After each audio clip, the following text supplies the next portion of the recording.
நாங்கள் அவர்களை நிறுத்தி, இல்லை தேசியத்தின் பக்கம் இந்த கட்சி, மரியாதைக்குரிய பாரத பிரதமர் அவர்களை இங்கே வர வைத்து மாநாடு நடத்தி அபிராமி கோட்டைக்கு செல்கிறாளா இல்லையா என்பதை பார்க்கத்தான் போகிறோம்.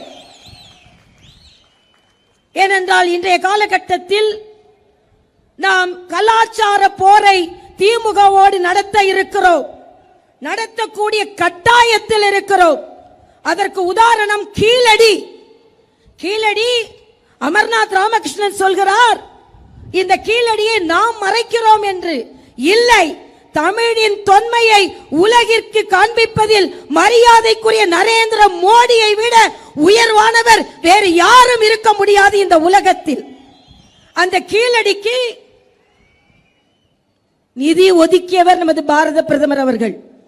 இந்த கீழடியில் தடை ஏற்பட்ட பொழுது இன்று ஜிஎஸ்டிக்கு காரணமாக இருக்கிறாரே மரியாதைக்குரிய நமது அமைச்சர் நிர்மலா சீதாராமன் அவர்கள். நான் அப்பொழுது மாநில தலைவர். அங்கே வந்து அந்த கீழடி அகழ்வாராய்ச்சியை துரிதப்படுத்தினோம்.